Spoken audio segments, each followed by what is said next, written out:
All right. Welcome, everyone, to this week's episode of The Context. I am super excited for today's show. We've got three incredible talks scheduled. I'm joined, as always, by my co-founder, Darren Shepard.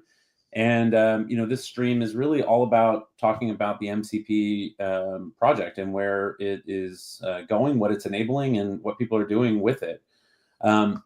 Just a couple quick pieces of housekeeping before we get started. The summit we completed in May is now fully up on YouTube. If you haven't already, there's some incredible talks, including one by David, who's on with us today, about the roadmap. Those sessions are all on YouTube as well as all the ones we record here today. So you can find them using the QR code.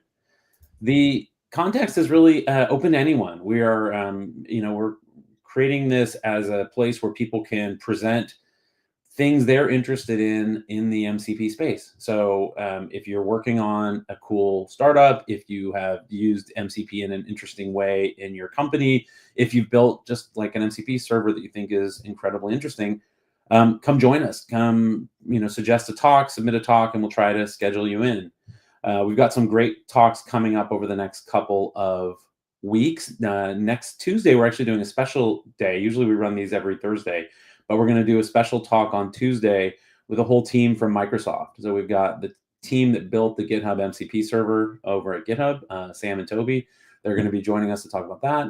And then Harold is going to be talking about sort of where VS Code is at and where it's going and how much of a role MCP is going to play in that. So should be a great set of talks. I'm really excited for that on Tuesday. And then on Thursday, we have a couple of interesting talks coming. One from Frank at Hurist, who's going to talk about the sort of composable AI agents and swarms and what they're doing at Hurist, which I think is very cool. And then another talk from the Linux Foundation. The executive director of PyTorch, Matt White, is going to join us, and he's going to be talking a little bit about governance and standards and some of how the Linux Foundation sees the space. So a couple of interesting talks next week. And then, if you're interested in speaking, please join us. So real quickly, the format is fast. We go through 2 to 3 talks every week. Try to keep them at 20 minutes. Really keep that hard. If you have questions, you can submit them on X or YouTube or Twitch. Just add them in, and we'll try to answer them as they come in. And with that, let's get started. So our talks today, we have 3. The first one is an update on the announcement that came out yesterday. The MCP spec had a major release, a number of really important additions, very exciting. And we're incredibly lucky to have David Soria Parra, who's one of the founders of MCP and is a part of the staff at Anthropic, join us. So he's going to talk for 10 minutes. We're going to talk about the release. Then we're going to have Mathis Joffre from Blaxel join us. He's going to talk about some new approach to cloud computing. And then the last bit is a talk from Radovan Kavicky, who is going to talk about what's happening inside an LLM and a little bit of how it works with MCP. So hopefully some really good chats and some interesting topics to discuss today. With that, let us turn it over to David. David, congratulations on the release, man. That is a lot of work. I could tell from everything going on in the Discord that it took a real team effort to get this thing out. Yeah, that was it was certainly a big release for us. A fun side fact: we've been trying to get this out probably for the last 2-3 weeks and always pushed it back because we had this one more thing to come in, and I think that's like early pains of a very young project, but I'm actually very happy that we have the release out, and actually took half a day off today because it was quite stressful to get this out of the door. I'm surprised. I mean, 3 months since the last spec revision. I mean, that's pretty quick. Like, was there something like really pushing it, like kind of some driving factor? I think there's a few things that we really want to get out of the door, but there's also like this aspect of like, I do want to have releases at a cadence, and I'm not sure how good this is going to work for a protocol, but for a project in general, doing it by a cadence rather than by like when we feel it's done works way better to make sure that not everybody crams in everything into that one release and it becomes this like super bloated thing. And so we do want to move somewhat fast, but also not make sure that we don't lose like client implementers and others at the pace we're going. But in this case here, there's one really important part that I know people find very, very boring probably, but we got authorization in the previous spec somewhat wrong for certain scenarios. And that mostly stems from the fact that, I worked this out by myself for the most part. And I understood a lot of like how authorization works in the web, but I didn't understand like on the public web, and that's what it was modeled after, but I didn't understand very well how authorization works in enterprises with like centralized IDPs, like identity providers. And so we had some really big issues that it didn't really work well for the centralized IDP scenarios. And so this spec this time around massively changes how we're doing authorization and greatly improves how it works, particularly for enterprises. It's somewhat backwards compatible with the old one, but it makes it much easier for enterprises to build MCP servers with a centralized IDP. That was a big change. That one was that one caught. I think everyone was watching that pretty closely. That is thinking about this as an enterprise protocol, because I know I've had multiple conversations since the conference where the OAuth piece is probably number one in enterprise sort of requirements. I know there were some other big things too, though. I mean, in addition to OAuth, can you talk a little bit about elicitation? Because I think that's really interesting, and I'm super excited to see. I'm super excited for my first MCP to ask me something back. Yeah, elicitation is interesting. I think elicitation is interesting twofold, but I think on one hand is like the first addition to the primitive since basically the original protocol. So the last revision didn't have like an addition to the protocol. So this is the first edition. I'm curious to see how it goes. But the more interesting part is like what it's trying to enable, right? Like, so at the moment, an MCP server, if it wants additional information from you as a user, like, hey, give me your contact information, or the database you specified is not quite clear to me, like which of the 5 you actually want, or I don't know, like there's like so many like ideas where you like, I want clarifying information from the user. And the way you would do it previously was like send it back to the via tool call and basically hope that the model will ask the user, and then the user adds it to the like in the chat window. And this works, but it's not like, it's on one hand side not very structured, and on the other hand side it's not it goes into the flow, and most importantly, it's still probabilistic if the model actually asks you or not, right? But so elicitation is a way to like basically to tell the client, no, here's my intent. I'm intending to ask the user something. I really want this. And that's quite useful. That's particularly useful if you chain MCP servers in a way where you have like one MCP server that calls another MCP server, and that other MCP server wants to get an elicitation. Because it's at the intent that the user wants to do, you can bubble it up. Even if you run your own MCP, like your own agentic loop in the middle, you now can distinguish, hey, I actually want to bubble this up. And so I think that's a very good use case for elicitation. So that's one of the big new additions. And I know Darren had thoughts on it because you implemented it. Like, tell me what you're actually doing with it, because you like last minute swooped in with like the wording about accept, decline, and cancel is really bad. We should do it accept, reject, and cancel. And I wouldn't do like some of the native speaker. I'm not a native speaker. And they're like, oh yeah, Darren's idea is clearly better. And so we just change it, I think, 10 minutes before the spec. I was really surprised. I felt, because it was like, you guys have been working on this spec, and it was literally like, we're going to push it out today. And I came into Discord. I'm like, I really think you should change this word. And I'm like, I asked ChatGPT, and ChatGPT said this was the better word. It's right, like completely right. Because what I really like about elicitations is, I mean, it's a way for the MCP server to just ask the user things, and so you could collect additional information. But I think one of like the primary place where I'm seeing it, it's really nice, is pretty much just for confirmations. Is like, do you actually want to do this? Yes. Because the previous, like the current model is basically, like Claude will say like, do you want to call this tool? And you can kind of say like, it's basically, do you trust this tool? And then like, do you want to accept it, like, going further or whatever?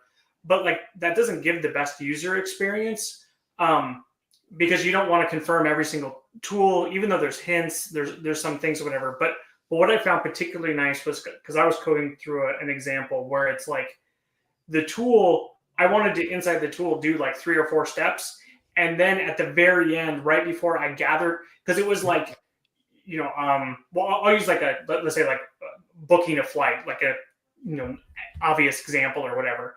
It's like, you have to collect like the source and the destination and whether or not they have funds or blah, blah, blah, collect all this information so the tool can find all that and then present it to the user, like during the tool call or whatever, and be like, do you want to continue? Here's some more information about it. So that's what I was specifically, was just basically trying to add all of those kind of like enterprise guardrails and stuff that people want, so it's like, oh, before this action. So that's what I was using elicitations for. It makes 100% sense. I think that's like the most common use. Like I use like MCP servers to like manage my Kubernetes clusters and stuff, like my private ones. I'm like, I do want to really get a confirmation if you're trying to delete like a pod for me or a deployment. Yeah. Right. And I just found it's like, because it's this weird thing where it's like, right now the host has the user confirm if they trust the tool, but I don't think that's really the right behavior for like confirming action. So I think this is really the right thing. I want so the tools need to be implemented properly. And so like it's worked out really well, because I was prototyping a, kind of like a cursor. I was just trying to see like, how difficult would it be to just write like a cursor implementation, just 100% with MCP. And a lot of these things where it's like, hey, not just like confirmations, but like, it's like committing the session, like, oh, I've made these changes, and like, do you actually want to commit these things? And I mean, I guess it's still confirmation, but there's a certain amount of interaction that happens like in the cursor window. That's not just typing a prompt. There's more, so it's really interesting.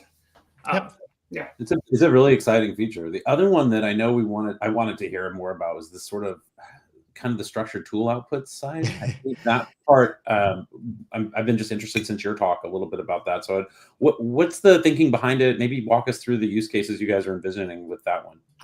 Structured tool output is an interesting one, because I don't think if you look at it, it's not perfectly clear to people just yet, like, why would I want this? But there's 1 or 2 good examples that I had in mind. And I think the number one is Eric Meyer,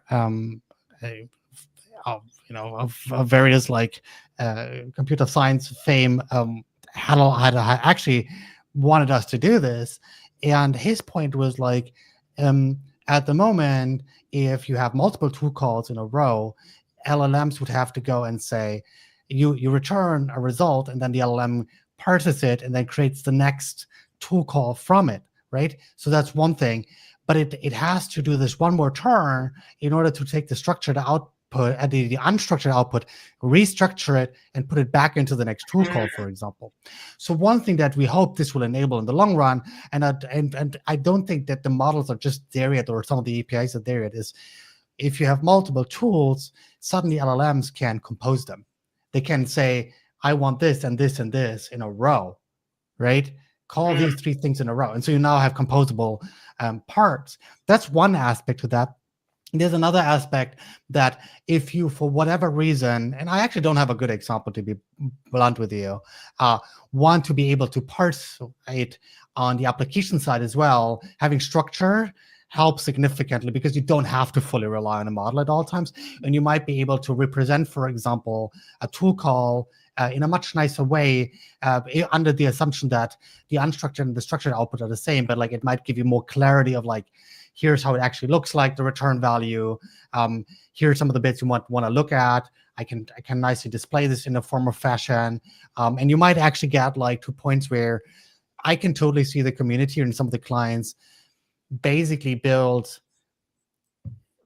like a common set of well understood schemas that are rendered in certain ways, that currently wouldn't be possible, and that we might actually never define this in the spec, but are de facto what actually like people will do, and like render a certain type, like a certain schema always as a table or like as a certain UI component, and you might can see this. And so it's a bit more of an exploratory thing that we wanted to put in, but I do hope that it will have a lot of utility. It is also done in a way that it coexists with the existing work. So it's not really, you're not losing something, but it's more like, let's see what we can do with this. So that's my take on it. But anyway. Yeah, that was interesting because like I had the same question of like, what was this really used for? Because kind of the latter example of like applications parsing it, that one didn't make sense to me. But I didn't consider the giving the LLM additional context, because this is like something we would see where it's like one of the problems that, you know, people like, oh, I'll take my open API schema and turn it into MCP, which is just a terrible idea. And one of the troubles you see with that is like, well, the response that's coming back from your API, AI just has to infer based, you know, reading it, just kind of infer what it is. Yeah. And so a lot of things are just not very clear. Yeah. And so it's like when you create APIs for you know MCP, it's like, well, then just make them a lot more logical, and you know AI is going to read it. But if you can give that additional context, I imagine that it would be, you know, much better at it. Yeah. That's really interesting. Also, interestingly, you can have the model and then write code that calls a tool, takes a return value, modifies the return value in code, and calls the next tool. Yeah. Yeah, David, I know you have a hard stop. I don't want to keep you too long because I've got a million other things to work on. This is an incredible release, man. Well done. Is there any ideas? What's like right on the horizon? What are you working on next? What should we be kind of expecting to see as the next? Yeah. There's a bunch. But before we do this, I do want to give a big shout out. Like this release is like the previous release was mostly done by the original team at Anthropic, but this is not. This release is the first time where like the whole community, companies like Microsoft, Google, AWS, OpenAI, all had contributions to this specification, came together in various forms and shapes and make this happen. And I think it's a big release in the sense of like, I consider this the first really community release, and I think that's big for the protocol and it's big for the project. So I just want to give a shout out to everyone who's like really hard work on this. Like the authorization specification, they're like people from Okta, from AWS, from Microsoft that have really worked hard, giving us the enterprise perspective, giving us the perspective of people who have actually written OAuth specifications. Literally one of the parts of the OAuth specification landed to become a final RFC while we are in the mix of doing this, that we added to the specification because we worked with the author on it. And so it's really, really good. And I just want to highlight that.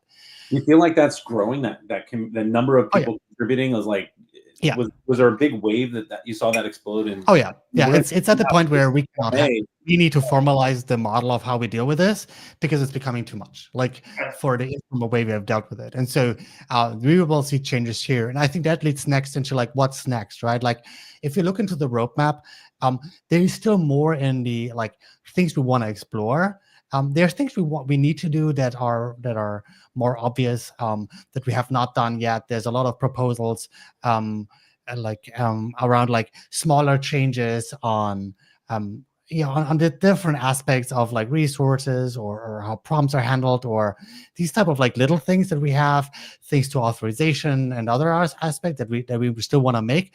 But then I think there's a big question around like, do we want to do something around asynchronous tasks, for example, like something that allows a bit more clearer communication of the intent for a user interface, that this is a task that will return eventually and not right now, and you can continue in your conversation, for example. I think that's a big part of that we want to focus on in the next spec. There are changes like we want to probably have some form of like discoverability of like how do you, like for remote servers in particular, of like what does this server offer in terms of like common like well-known /mcp.json type of like files, so that you can nicely render a remote MCP server, have a logo, have whatever, have a description of what it's doing. So there's a lot of these type of thing, and like lots of work and security we need to do. But I really think the next the big things between like what I call evolutionary things is more like the agentic part, which is more like a step function, giving a bit more like how we helping people to build agents with MCP.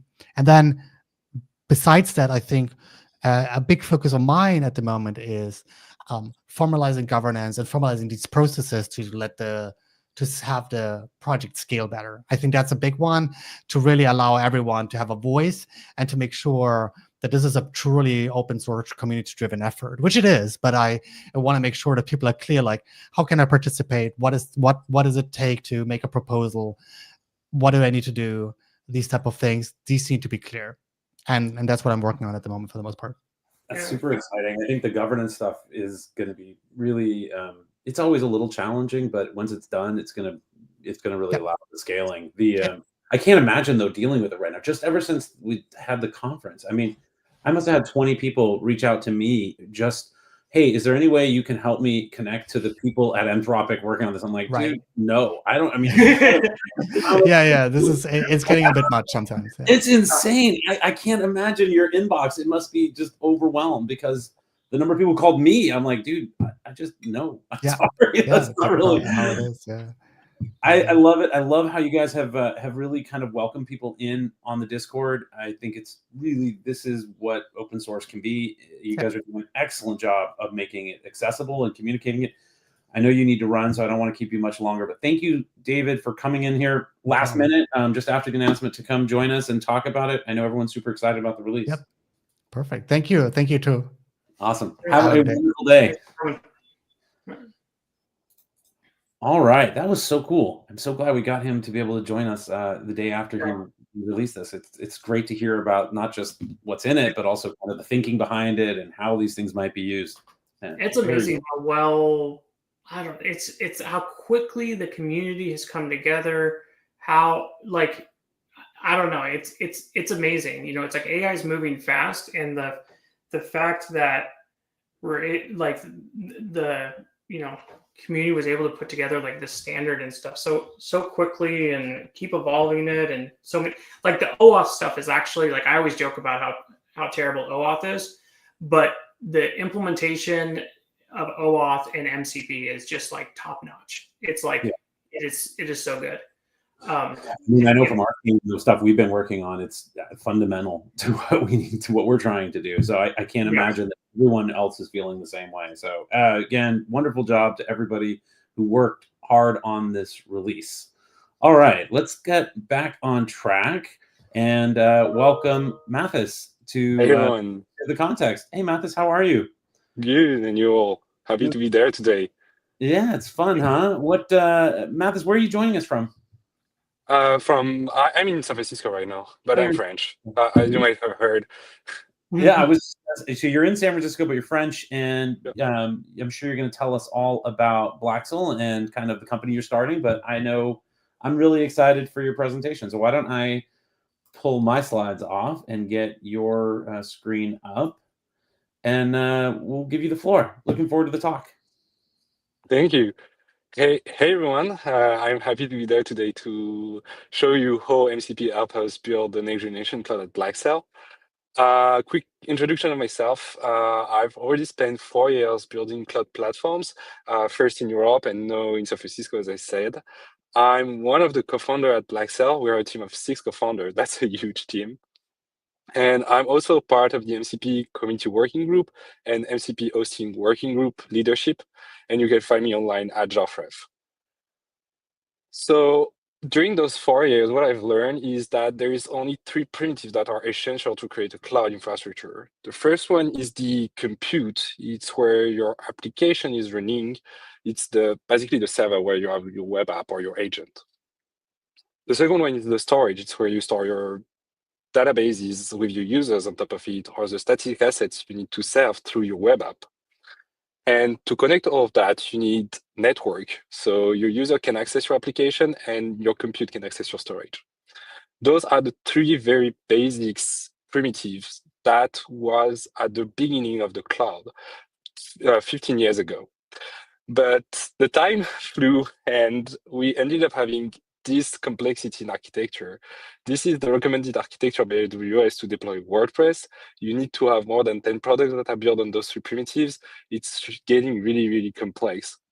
And at the end, you just feel like being in a plane with a lot of knobs and dashboards to manage.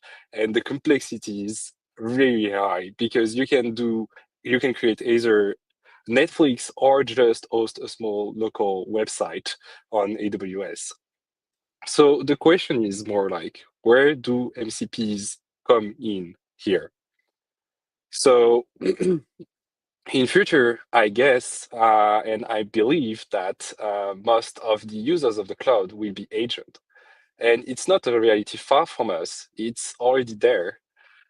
The greatest example is the new release of Cursor, which introduced automatic code review with BugBot. Sorry, I don't know why the video disappeared.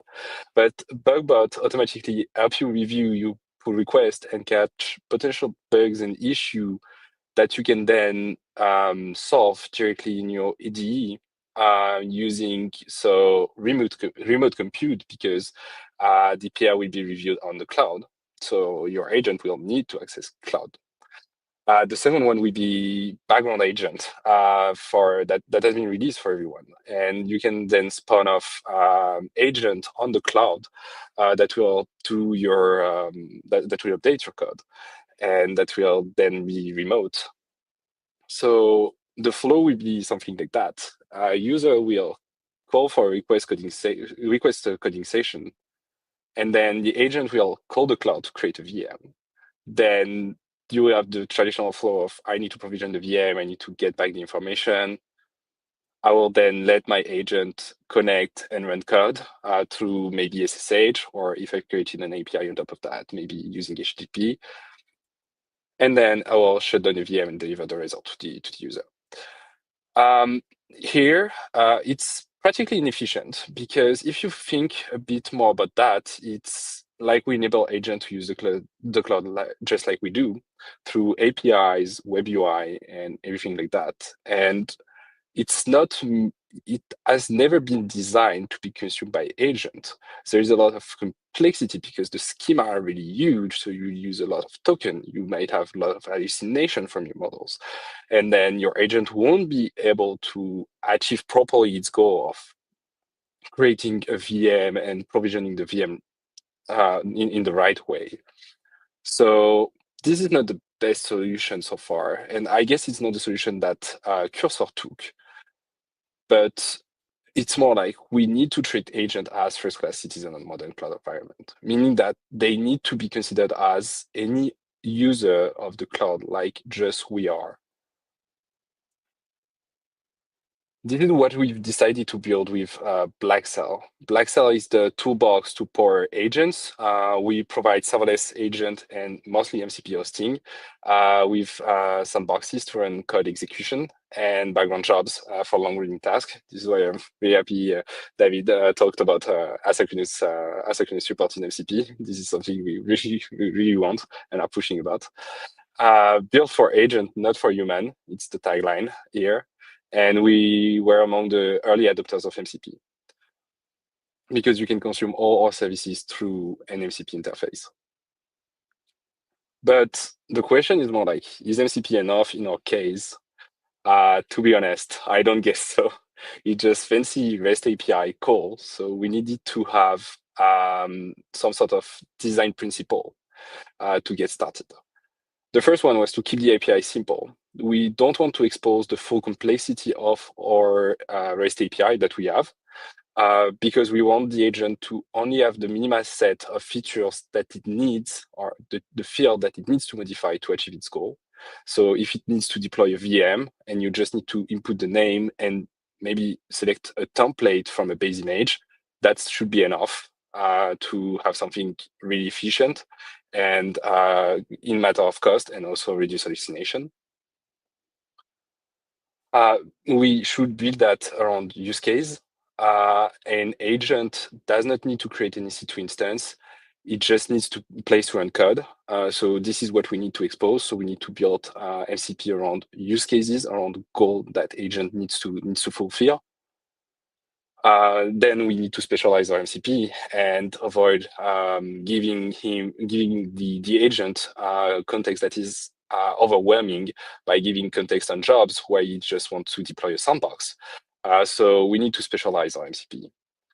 And the last one is to make that customizable, because if you scope a lot your API to restrict that in normal use cases, agent will hallucinate or has a long context window to maintain, you should let the user import its own MCP. This is why it's really important for us to have like MCP hosting, because you can then have your own MCP that will interact with our API and then build what we call a purpose-built cloud. This is the cloud your agent will leverage, and that will be based only on its use case. So what's different? It's not really different here, except we have added an MCP server, which changed a lot of things. We have the same starting flow. The user will request a coding session, but instead of for the agent to have to handle the creation of the VM and provisioning of the VM, it will be a goal-oriented action. It will be a tool call. The tool call will be like, start a coding session from this GitHub repository. And then the MCP will then deal with the lifecycle of the VM, like starting the VM, ensuring that the VM is well started, cloning the repository, installing all the dependencies needed. And this won't be the responsibility of the agent. It avoids that. If you want to let your agent provision those VM to have some sort of hallucination on the road, and you just scope out to what's the purpose of the agent first. You keep the flow of running command through the MCP also, because the MCP will then help you to give guidance to your agent on what's the goal of this MCP and of this agent. Basically, if you just are doing web development and you are just using TypeScript, you will just create tools that are related to TypeScript. You won't just say, hey, I have a tool to execute command. You will say, hey, I have a tool to install this JavaScript dependency. So it improves the capabilities of the agent. And then still the MCP will deal with the shutdown of the VM and the lifecycle and on the behalf of the agent, which makes that easier. But it's not that easy to create an architecture like this. The first challenge is the network. Since we are adding a new layer in this communication, we need to maintain more connections. And the MCP protocol is not really designed for efficient network communication. There is a lot of round trips because you have the initialization, the tool listing call, and then you can then do tool call. So we needed to improve the network significantly. So we've decided to build our own transport layer based on WebSocket, because at this point we can then avoid having like a lot of HTTP communication going on and just have maintained connection through WebSocket. So it helps us avoid like reduce the number of connections we have to maintain. But still, we are looking for a better solution if there is any. The security. I mean, if we give agent access to the cloud or to your cloud through MCP, that's create a new attack surface, and it's multiplied by the number of MCP the user can create. So the security is something we are really willing to solve. We have a zero trust strategy already, but the last test release of MCP would help us to improve the security even more. The third part is the density. If we have some sort of like API for every agent, a cloud API for every agent, the density is critical, because you definitely need more compute to achieve that. And you don't want that your user to overspend on your cloud, and you want to keep the traditional cloud provider cost. So density is the key here. So we are working on serverless architecture where like containers can start in less than 25 milliseconds to ensure that density is really high on our servers. And the last part is the observability. If you are creating a lot of connection, you have a lot of density, people want to see what's going on the platform. And so this is what we are doing. It's that who are building the observability and auditability to help understand how the cloud is consumed by the agent. So it's the time for a quick demo. In this demo, what I want to show you, it's a really basic example of what you can build using this purpose-built cloud. So we will have a user that we call an agent. This agent will then create a sandbox on Blaxel, which is simply a VM that has an MCP integrated. It will start the sandbox, and then we will connect through MCP from the agent to the sandbox. So let's get started on the demo. So here's my agent that I've developed. I have a simple function here to get sandbox, so I can still use the traditional REST API, but I would also done that using MCP protocol. But here I will create just an Next.js application, and then I will transform that into a tool. So BL Tools is basically just a client, an MCP client, and that will connect to the sandbox that I've deployed. And then I will just chat with my agent to get to know how it goes, what tools do you have, what are the files inside the VM, and things like that. So to create this agent, I just had to I just did BL create agent app, and with the name followed by the name of the agent. And to deploy, I just need to do BL deploy. I won't deploy with you because we are building the agent and we are deploying it across 16 regions directly. So it will take a bit more time. But I've already deployed my agent here. I have my on the right screen, I have my sandboxes here. I will call directly my agent using, hey, what tools do you have?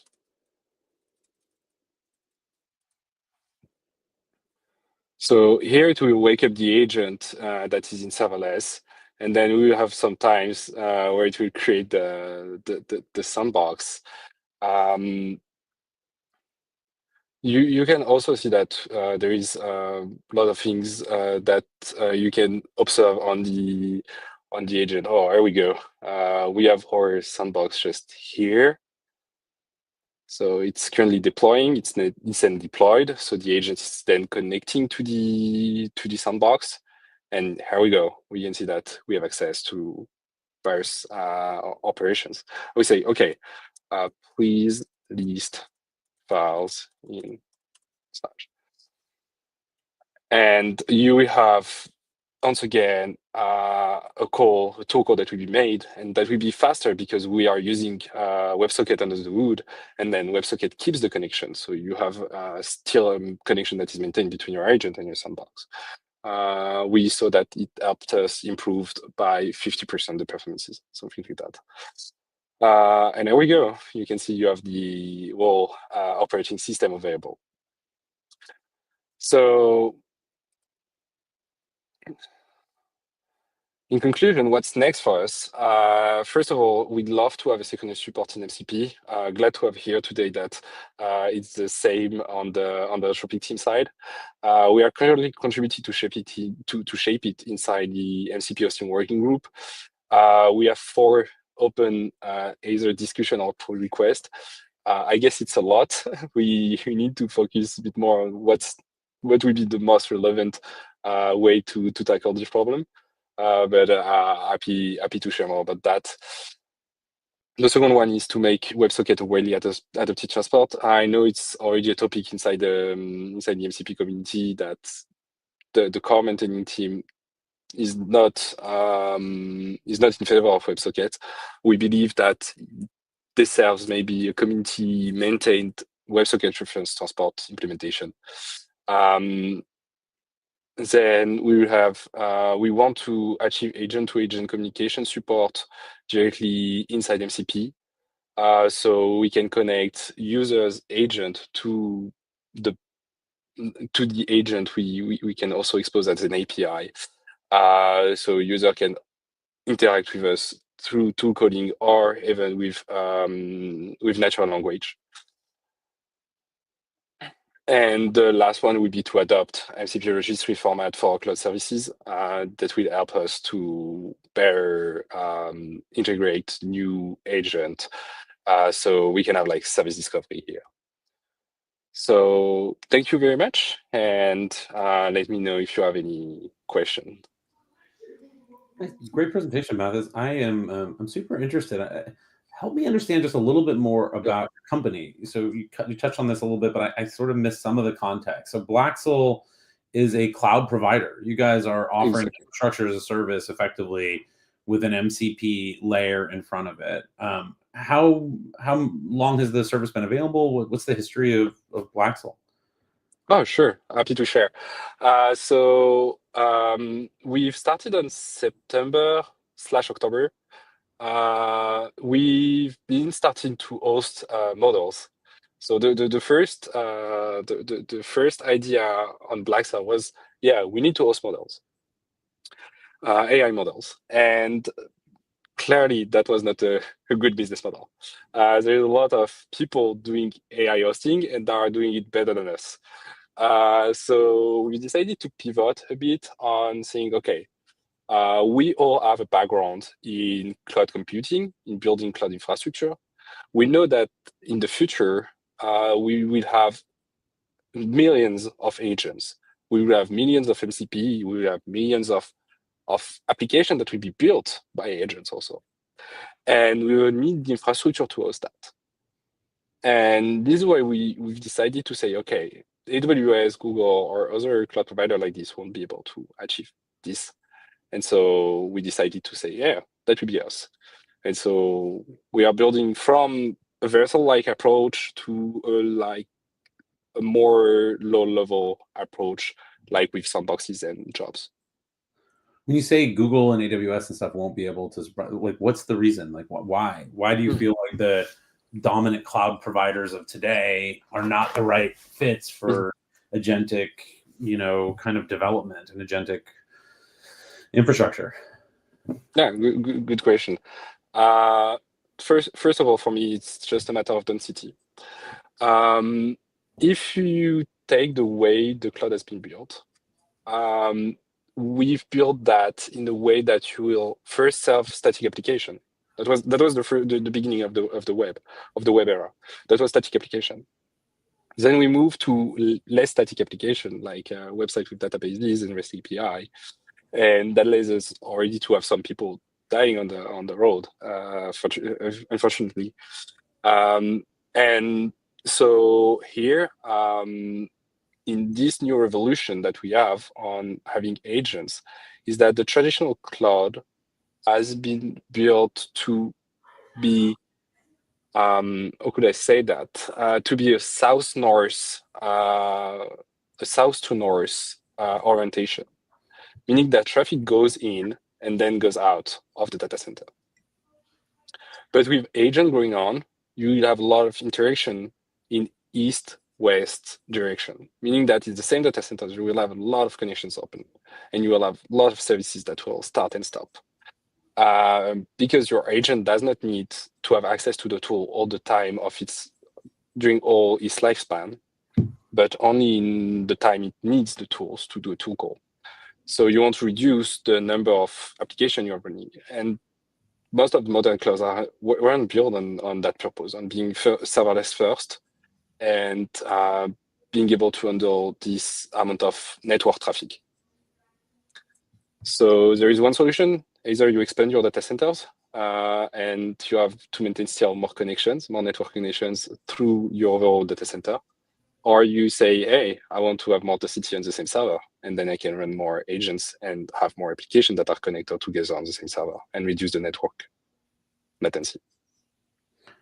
So is a lot of what you think is differentiating about Blaxel its approach to density and its approach to how it actually places workloads and connects workloads to one another? Is that some insight like you guys have, is that we can put agents that are going to want to talk to each other on the same host or on the same rack or something that sort of reduces the amount of traffic overwhelming?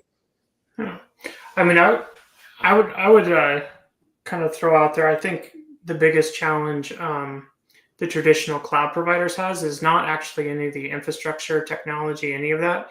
It's actually DevOps and the culture. It's the addition, the clouds, the way the way the clouds they cater towards, traditional infrastructure. What used to be faster cycle times of, but now that's kind of viewed as slow. So, I think there's a chance with, I think with MCP and agents, there's just this kind of different culture or different way of deploying and writing these things that is just not really compatible with the traditional way of doing things in the cloud. It's just, frankly, it's just too slow and expensive to do it the AWS way or the Sounds like you're sort of buying it, Darren. Do you think that I liked your image, Mathis, of flying a plane, because running a website in AWS feels that way. I think to most of us, especially if you're not working inside an enterprise and you're dealing with sort of the traditional DevOps flow. But that all being said, I mean, to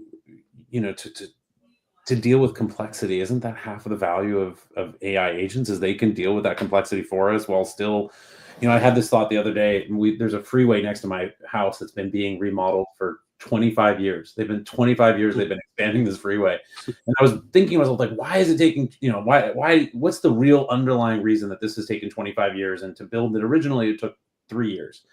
And I think the truth, at least partially, is that over the last 50 years, we have implemented so much process and security and safeguards and like approvals, and that, like, it's not like driving a dirt earth mover is slower than it used to be. If anything, it's faster than it used to be. But to get everything aligned so that earth mover can move, it takes an army of approvals and security steps and safety tape and a million other things to make it as potentially safe as humanly possible. And I think that's almost exactly what we've applied to IT and to development of apps, is that every step to sort of reduce risk, because the cost of risk has become so high, right? The cost of a loss, the cost of data breach, the cost of, unacceptable transactions have all become so high that we've built in so much controls that pace is, of course, the consequence, that we lose pace.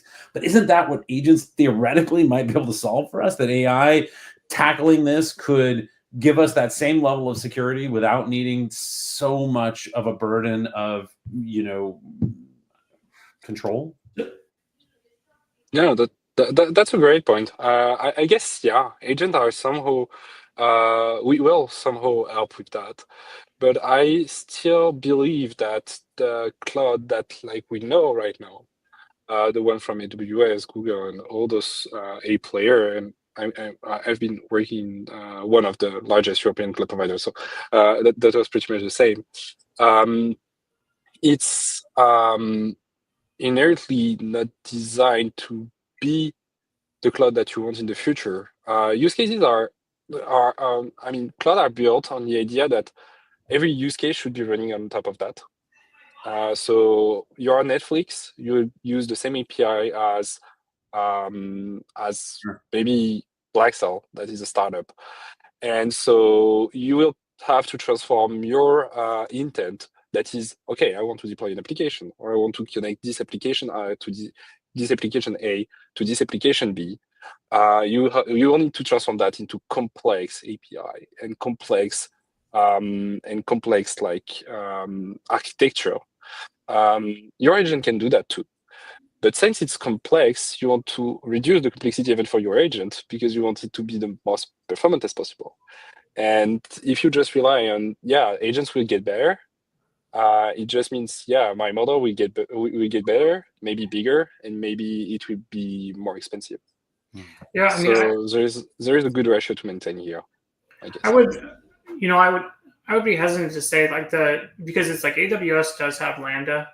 They do have, it's like AWS and Google have incredible data center technology. They're building their own chips at this point, right?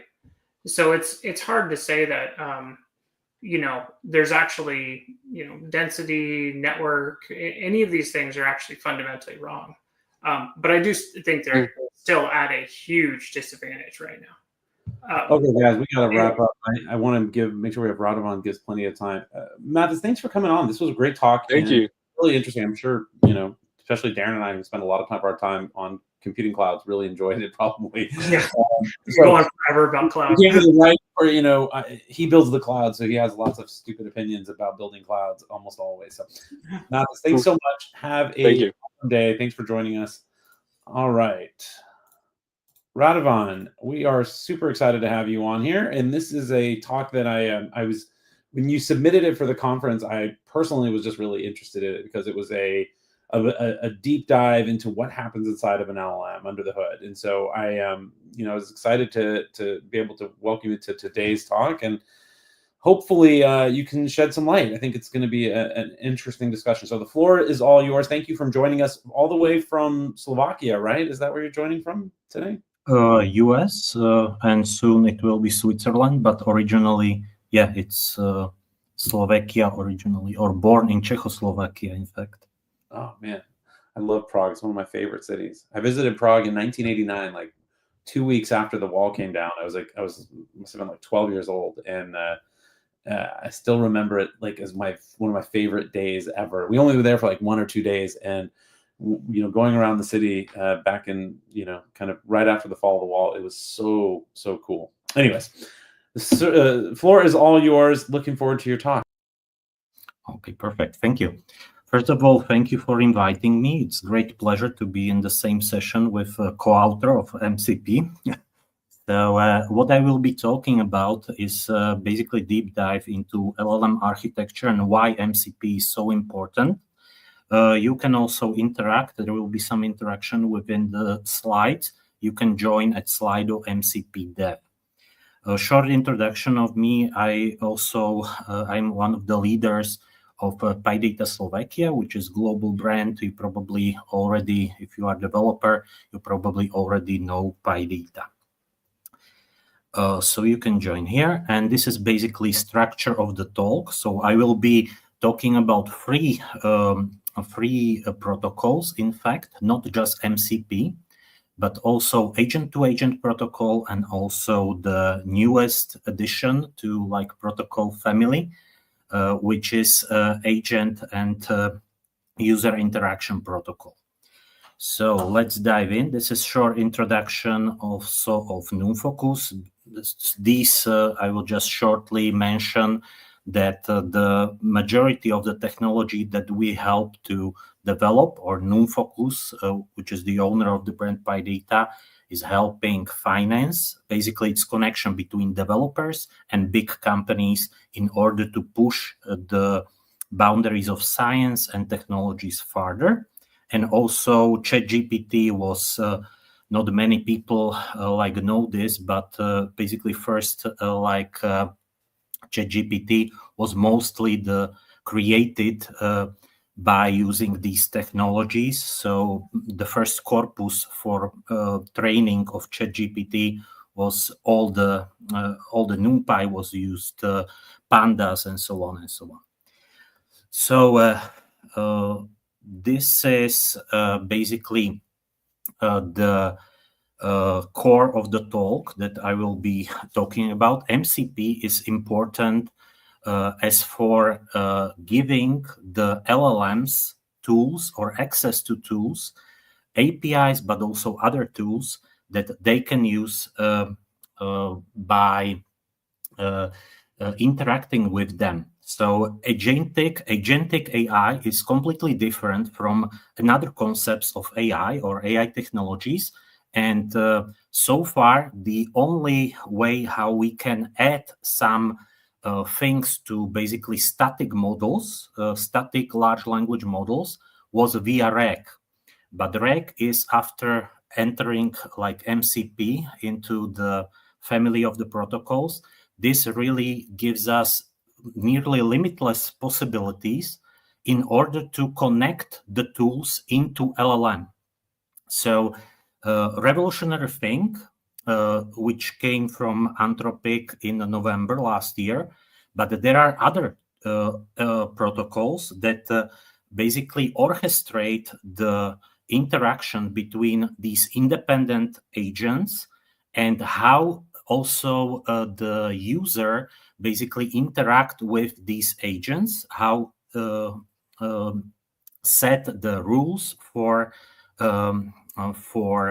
interaction, and also how it set the rules for interaction of agents between them, and they independently basically solve the problem that is set by user. So these are very useful links. If you want to deep dive also yourself, I will just quickly show you one of them.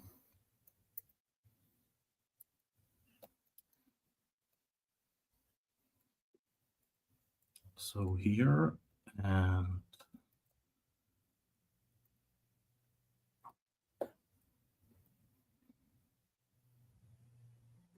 this is the visualization tool. It's in JavaScript, but it basically shows how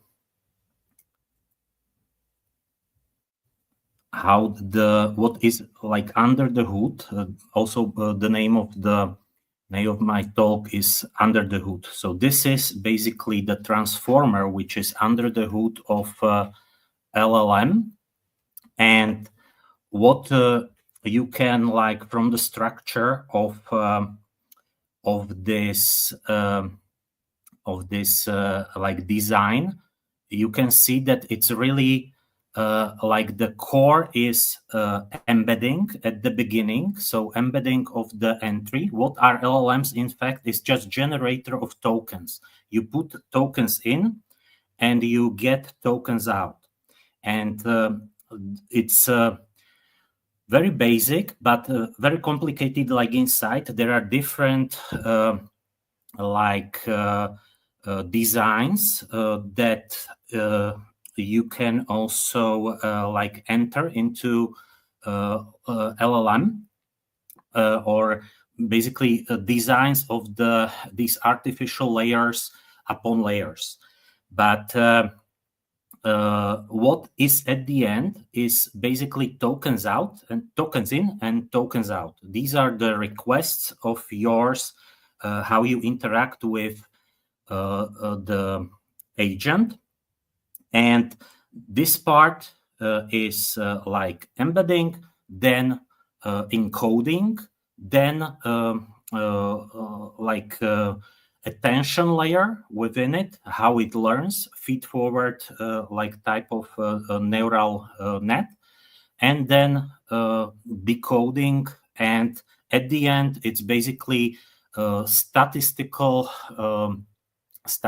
machine, or it gives each of the output of the model, it gives probability.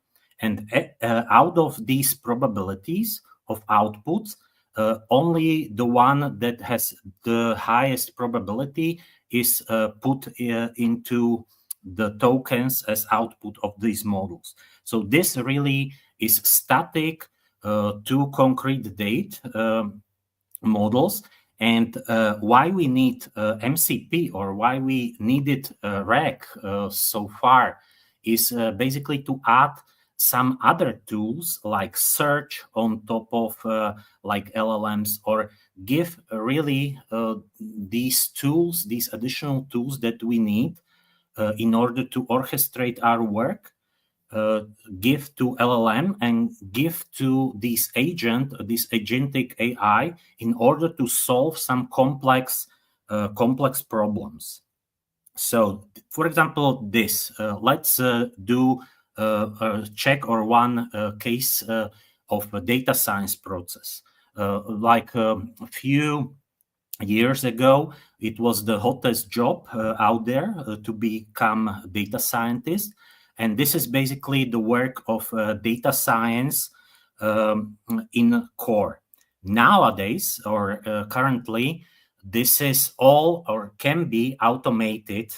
So really, like all the part, we can each section give like into instruction to like LLM, it can clean the data for us. It can transform the data.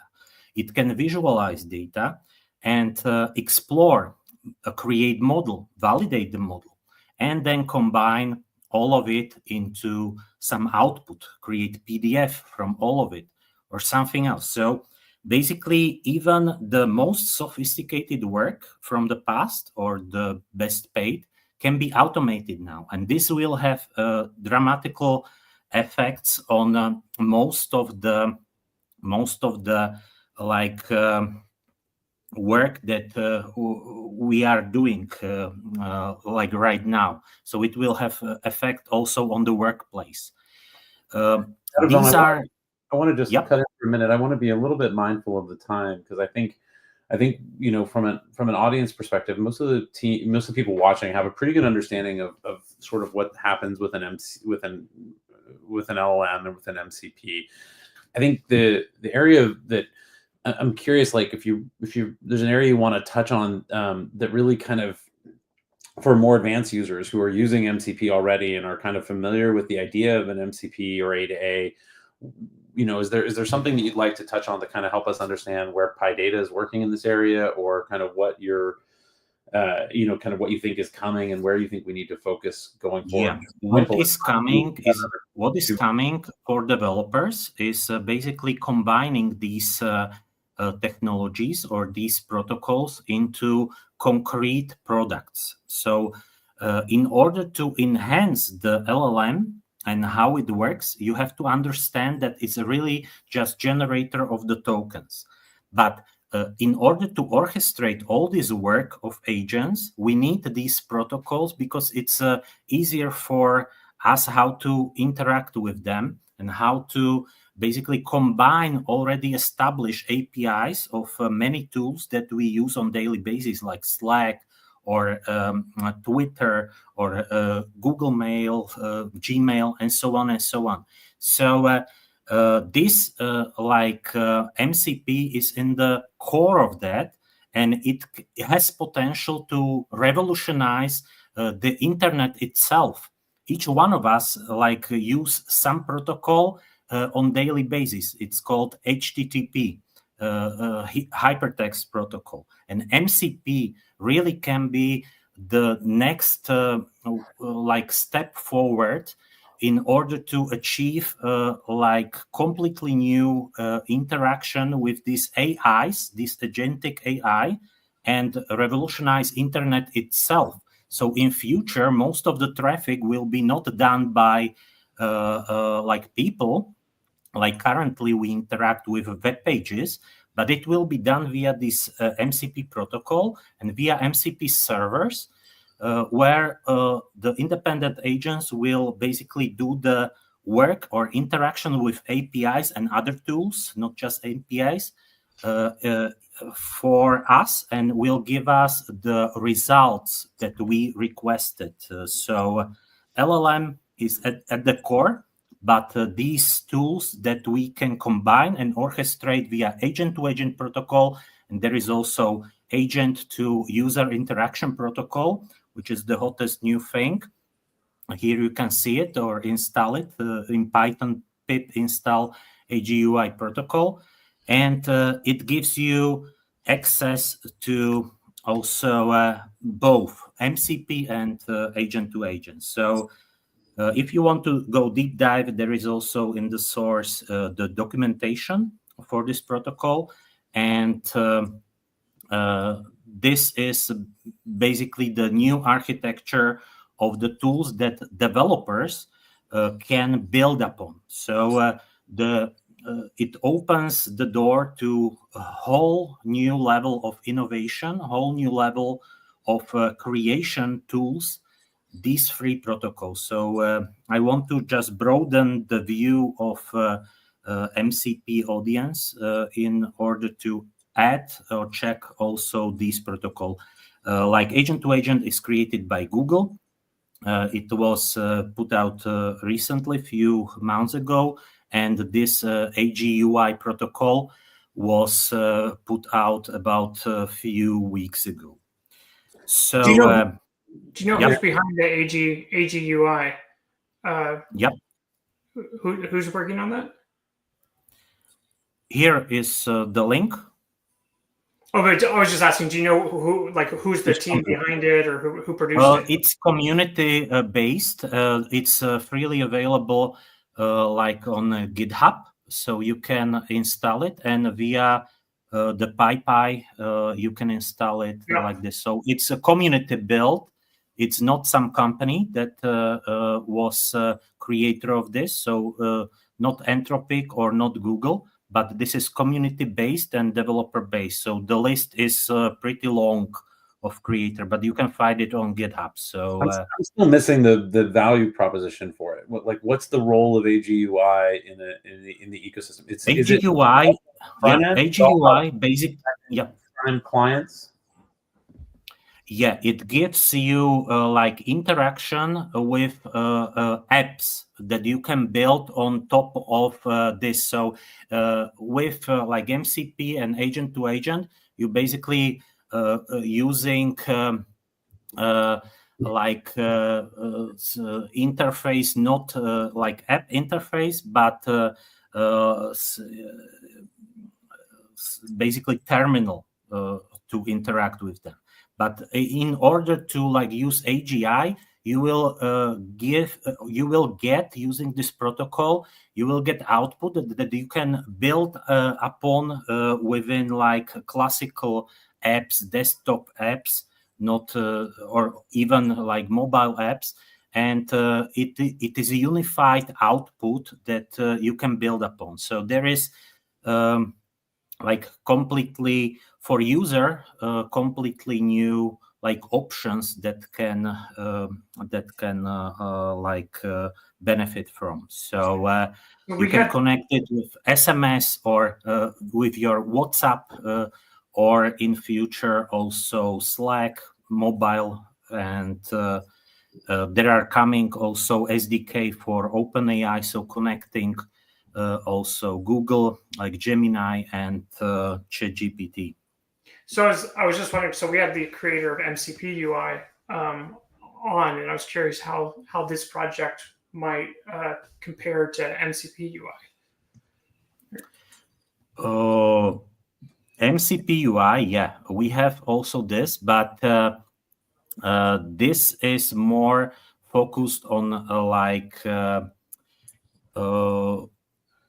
community built like editions. So it's open for everybody to build upon, and they were quicker to came with many solutions. So MCP has similar like this. I cannot really like tell you the whole difference between these two, but you can check the documentation and maybe compare it with this UI from like Anthropic. So cannot really like answer fully your question, but what it gives you is a unified output that you can build upon on top of like LLMs. So orchestrating agents, like giving them tools, access to tools, and now giving also user the way how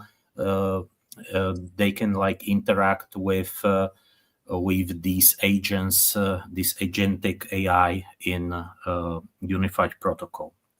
So why is this is really interesting. Unfortunately, we're kind of out of time, so I need to. Okay. So you can just last slide. You can rate the talk and check the slides later. So using the Slido, you can also rate it. So yeah, that's all from my side, and happy to answer any question that you might have. You can also ask via chat and Slido as well. Yeah, I think it's really fascinating. The it's like we started with models, and of course, like that's what kicked off all this AI stuff as we built these incredible models.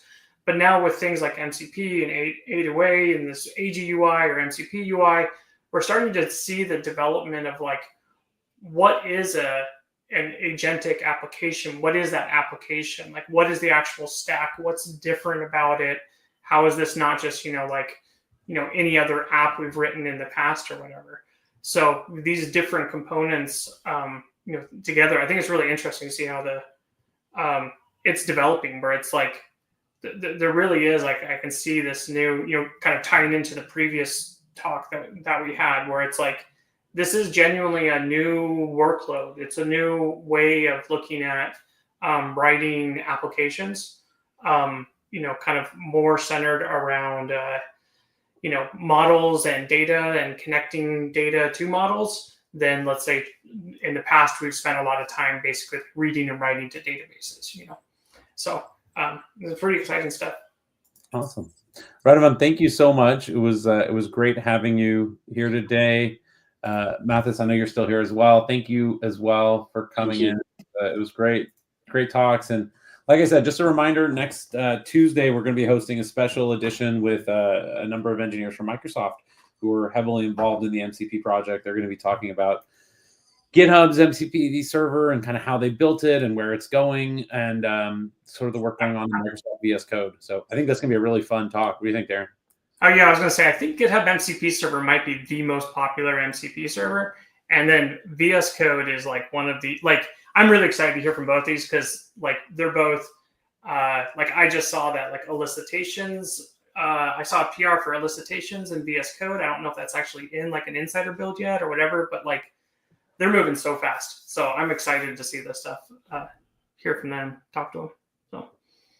Awesome. Well, thank you all for being here today. Thanks everyone for watching. We'll have all these videos up in the next day or two, and we'll see you next week.